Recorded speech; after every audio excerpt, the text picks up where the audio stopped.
8 ఏళ్ల పాపకి మెదడును తినేసినటువంటి అమీబా. మీ పిల్లలు కూడా జాగ్రత్త. అమెరికాలో ఉన్నటువంటి లిలియా అనేటువంటి చిన్న పాప బ్రెయిన్‌ని ఒక అమీబా తినేసింది. అదే నెగ్లోరియా ఫౌలేరి అనేటువంటి ఒక అమీబా. ఇది వాటర్‌లో ఎక్కువగా నీటి వేడిదల, అలాగే స్వచ్ఛమైన వాటర్ ఎక్కడైతే ఉంటాయో అలాంటి సరస్సుల్లో ఇది ఎక్కువగా నివసిస్తూ ఉంటుంది.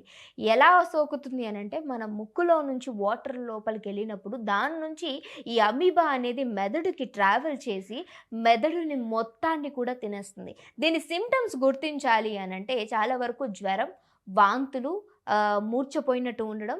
సో, శరీర తత్వం అంతా కూడా కదలికలు లేకుండా ఉన్నటువంటి సింప్టమ్స్ అనేది మనకొస్తాయి. అలాగే లిలియన్‌కి కూడా ఈ వ్యాధి సోకింది. దీన్ని వ్యాధి అనరు. బేసికల్లీ ఒక ఈత కొడుతుంటే సరస్సులోకి వెళితే ఇది సోకి అమీబా వల్ల ఈరోజు ఆ 8 ఏళ్ల చిన్నారి కూడా ప్రాణాలు కోల్పోయింది. తల్లిదండ్రులకు ఉన్నటువంటి ముగ్గురు కొడుకుల్లో ఒకతే అమ్మాయి. నిజంగా ఆ అమ్మాయిని అలా జీవచ్ఛవంలో చూస్తున్నప్పుడు ఆ తల్లిదండ్రుల బాధ వర్ణనాతీతం. సో, మీ పిల్లలు కూడా చాలా వరకు స్విమ్ చేస్తానంటూ వేరే సరస్సుల్లోకి వెళ్తూ ఉంటారు. ఇలాంటి ప్రదేశాల్లో ఈ అమీబా ఎక్కువ శాతము ముక్కులోంచి వెళ్ళి మెదడును తినేసి దారుణంగా పిల్లలు ప్రాణాలు పోయే పరిస్థితి ఉంది. సో, దయచేసి మీ పిల్లలు జాగ్రత్త.